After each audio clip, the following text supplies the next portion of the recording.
సాధకులు సూక్ష్మంగా విచారణ చేసుకోవాలి. తొందరపడి అశాస్త్రీయమైనటువంటి సాధనలు చేసుకొని ఊరిక కాలాన్ని వృధా చేసుకోకూడదు. సశాస్త్రీయమైనటువంటి సద్గురువుల ద్వారా మనము శ్రవణం చేయాలి. మరి యోగము, జపము, పూజలు, వ్రతాలు, ప్రార్థనలు, తీర్థయాత్రలు వీటికి శాస్త్ర ప్రమాణం అవసరం లేదు. పరమ భక్తి, విశ్వాసం ఉంటే సరిపోతుంది. భక్తి శ్రద్ధలు ఉంటేనే సరిపోతుంది. కానీ నేనెవరని తెలుసుకోవాలంటే కూడా సాధన సంపత్తి అవసరం లేదు. వైరాగ్యం ఉంటే సరిపోతుంది, భగవాన్ రమణ మహర్షులు వారు చెప్పినట్టు. కాబట్టి ఆత్మతత్వాన్ని శాస్త్రముగా సశాస్త్రీయముగా తెలుసుకోవాలంటే జగద్గురు శంకరాచార్యులు వారు ప్రబోధించిన ప్రస్థానత్రయ భాష్యాన్ని శాస్త్రసమ్మతంగానే మనం విచారించవలసి ఉంటుంది. శ్రోత్రియులు, బ్రహ్మనిష్ఠులైనటువంటి సద్గురువులను సమాశ్రయించి వారి ద్వారా మనము మహావాక్య విచారణ చేసుకోవలసి ఉంటుంది. గజపాదములో అన్ని పాదములు ఇమిడిపోయినట్లుగా మరి ప్రస్థానత్రయ భాష్యములో చెప్పబడినటువంటి అంశాలే శాస్త్రాల్లో ఉంటాయి.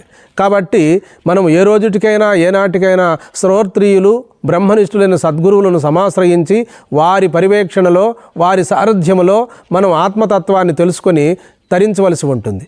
కాబట్టి మంత్రయోగము, లయయోగము, హఠయోగము, రాజయోగము ఇవి ప్రాచీన కాలం నుండి మన ఋష్యాదులు ఆచరిస్తూ వచ్చారు.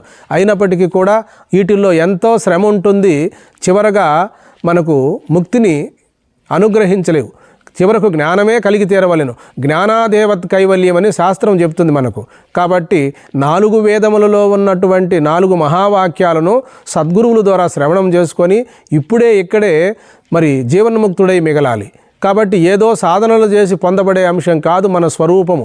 ముందే ఉండబడినటువంటి పరమాత్మ తత్వము. అది మర్చాం కాబట్టి తిరిగి ఇప్పుడు మనము కన్ఫ్యూజన్లో ఉన్నాము. ఏ సాధన చేస్తే స్వరూప జ్ఞానం కలుగుతుందని. మరి శాస్త్రములు మనకు ముక్త కంఠముతో బోధిస్తున్నవి. ప్రజ్ఞానం బ్రహ్మ, అహం బ్రహ్మాస్మి, తత్వమసి, అయమాత్మా బ్రహ్మ అని. ఈ చతుర్విధ మహావాక్యములే పరమ శరణ్యము, పరమ ప్రమాణం. కాబట్టి మనం అన్నిటినీ కూడా ఆచరిస్తూ వాటిని తోలనాడకుండా అవి శ్రేష్టములు కావా అంటే వాటి స్థానములలో అవి శ్రేష్టమే. కానీ శ్రేష్టమైనది, పరమశ్రేష్టమైనది బ్రహ్మజ్ఞానమే, ఉపనిషత్తుల ప్రబోధయే. అలాగే జగద్గురు శంకరాచార్యులు వారు రచించినటువంటి ప్రస్థానత్రయ భాష్యమే శరణ్యమని, ఇదే వేద ప్రమాణమని మనం సద్గురువుల ద్వారా తన్ను తాను గుర్తెరిగి ఇక్కడే జీవన్ముక్తులై మిగిలిపోవాలనే మనవి చేసుకుంటున్నాను. హరి ఓం.